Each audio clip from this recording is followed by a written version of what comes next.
બિચારા ઈમાનદારીથી કામ કરે છે, એની જવાબદારી નિભાવે. આ અડધી પોલીસ સરકારનો પગાર લે અને ભાજપના ઇશારે બુટલેગરોને ધંધા કરાવે. બિચારા ઈમાનદાર લોકોનું મનોબળ તૂટી જાય છે. તો દર્શક મિત્રો ઉભા રહો, આ વિડીયો જોઈએ એ પહેલા આપણે વાત કરીએ કે ચૈતર વસાવાને કેમ જેલ થઈ. તો મિત્રો આ વિડીયોની અંદર ચૈતર વસાવા પોલીસને બોલે છે એવું કે તમે ભાજપના નેતાઓના કામ કરો છો, અમારા કોઈ કામ કરતા નથી અને તમે જનતાના ખોટા પૈસા લૂંટો છો, એવું મિત્રો ચૈતર વસાવા કહે છે આ પોલીસને. શું મિત્રો આ પોલીસને ખોટું લાગ્યું એટલે ચૈતર વસાવાને જેલ થઈ? એની સંપૂર્ણ માહિતી આ વિડીયોની અંદર આપવાના છીએ, તો વિડીયોમાં એન્ડ સુધી બના રહેજો.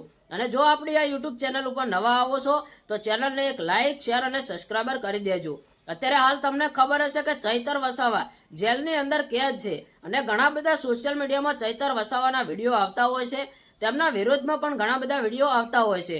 તો અત્યારે હાલ ચૈતર વસાવાનો આ વિડીયો સોશિયલ મીડિયામાં ખૂબ જ વાયરલ થયો છે અને ઘણી બધી પબ્લિક એવું કહી રહી છે કે આ ચૈતર વસાવા આ પોલીસને બોલ્યા, જે પણ બોલ્યા એના લીધે પોલીસે તેમના ઉપર કાર્યવાહી કરી અને ચૈતર વસાવાને જેલ થઈ. વિડીયોના કારણે પોલીસવાળાએ તેમને જેલ નથી મૂક્યા, આનું કારણ કોઈ બીજું છે. તમને ખબર હશે કે ચૈતર વસાવાની જે મીટિંગ હતી એની અંદર મિત્રો નાના મોટી અથડામણ થઈ, એના લીધે મિત્રો ચૈતર વસાવાને જેલ થઈ છે. આ વિડીયોના માધ્યમથી ચૈતર વસાવાને જેલ થઈ નથી, પણ અત્યારે હાલ સોશિયલ મીડિયાની પબ્લિક એવું કહી રહી છે કે ચૈતર વસાવા પોલીસને ખોટું બોલ્યા, પણ મિત્રો ચૈતર વસાવા તો સાચું જ બોલી રહ્યા હતા, એના લીધે પોલીસે તેની ધરપકડ કરી છે. પણ એવું નથી. અત્યારે હાલ ચૈતર વસાવા તમને ખબર હશે કે જેલની અંદર કેદ છે.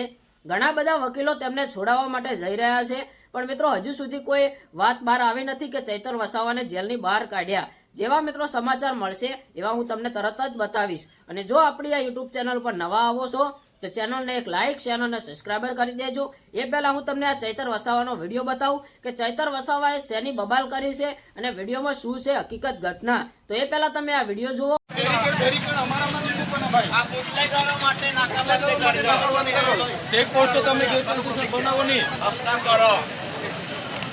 રિસ્પેક્ટ કરીએ છીએ ભાઈ પોલીસની. એટલે બે પ્રકારની પોલીસ, બીજા પોલીસ વાળા બિચારા ઈમાનદારીથી કામ કરે છે, એની જવાબદારી નિભાવે. આ અડધી પોલીસ સરકારનો પગાર લે અને ભાજપના ઇશારે બુટલેગરોને ધંધા કરાવે.